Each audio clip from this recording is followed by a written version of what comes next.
नमस्कार, मी साक्षी. न्यूज 24 सह्याद्रीमध्ये तुमचं स्वागत. कल्पना करा, वय फक्त 30 वर्ष, आयुष्याची खरी धावपळ सुरू झालेली आणि अशाच वेळी डॉक्टर सांगतात तुमच्या दोन्ही हिप जॉईंटवर गंभीर परिणाम झालाय. हिप रिप्लेसमेंट शिवाय पर्याय नाही.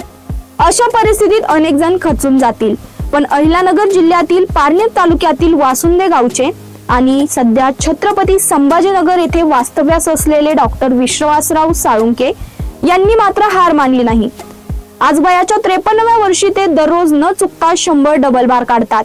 त्यांचा हा प्रवास केवळ फिटनेसचा नाही, तर जिद्द, चिकाटी आणि आत्मविश्वासाचा आहे.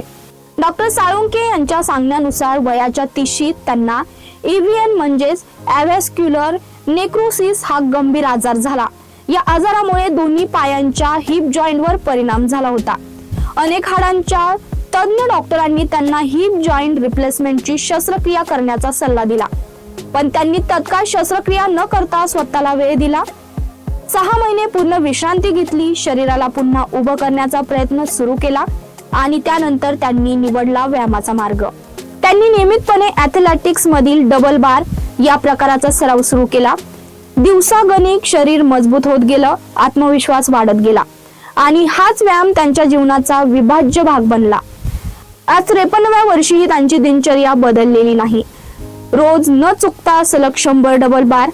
त्यांच्या मते एवढ्या वयात दररोज 100 डबल बार करणारे आपण एक दुर्मिळ व्यक्तींपैकी असू शकतो. त्यांचा हा व्यायाम पाहिला की अनेक तरुणही थक्क होतात. वय हा फक्त आकडा असतो, इच्छाशक्ती मोठी असते, हे ते आपल्या कृतीतून दाखवून देत आहेत. आजच्या डिजिटल युगात तरुणांचा बराच वेळ मोबाईल आणि स्क्रीन समोर जातो. त्यामुळे शारीरिक हालचाल कमी होत असल्याची चिंता अनेकदा व्यक्त केली जाते. याच पार्श्वभूमीवर डॉक्टर साळुंके यांनी तरुणांना एक साधा पण महत्त्वाचा संदेश दिलाय. रोज 20 ते 25 डबल बार काढण्याची सवय लावा. नियमित व्यायाम करा, शरीराची ताकद वाढवा आणि निरोगी आयुष्य जगा. त्यांचा हा सल्ला त्यांच्या वैयक्तिक अनुभवावर आधारित आहे. त्याचबरोबर त्यांनी भारतीय क्रीडा प्राधिकरणाकडे एक आगळी वेगळी मागणी केली आहे. डबल बार या प्रकाराचा अधिक व्यापक प्रचार व्हावा आणि त्याचा ॲथलेटिक्स किंवा संबंधित क्रीडा प्रकारामध्ये अधिकृत समावेश करण्याचा विचार व्हावा, अशी त्यांची अपेक्षा आहे. त्यांच्यामध्ये हा व्यायाम शरीराचा समतोल, ताकद आणि तंदुरुस्ती वाढवण्यासाठी प्रभावी ठरू शकतो.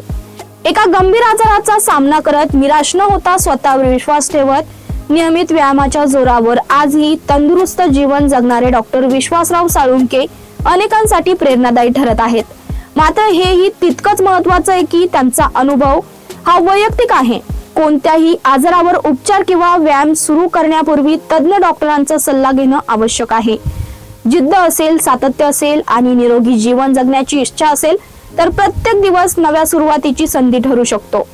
तर आपण इथेच थांबतोय. तुम्ही पाहत राहा न्यूज 24 सह्याद्री. कॉंग्रॅच्युलेशन्स वहिनी, बाळ झाल्याबद्दल. पण मी ऐकलंय डिलिव्हरी फार क्रिटिकल होती. आता ठीक आहे ना सगळं? अगं होता थोडा प्रॉब्लेम, पण स्त्रियांच्या आरोग्याची संपूर्ण काळजी घेणारं मातृसेवा होतं ना साथीला. सगळं सुरळीत झालं. किशोर वयापासून ते रजोनिवृत्तीपर्यंत स्त्रीच्या आरोग्याची संपूर्ण काळजी घेणारं अहमदनगर मधील पहिलं स्त्री रुग्णालय Matruseva women's hospital, obstetric ICU. किशोरवयीन आणि विवाहपूर्व समुपदेशन, गरोदर माता तपासणी आणि प्रसूती, पहिल्या सिझेरियन नंतर नॉर्मल डिलिव्हरीची सोय. मातृसेवा विमेन्स हॉस्पिटल, सक्कर चौक, नवीन टिळक रोड, अहमदनगर. फोन 9850 20 0017.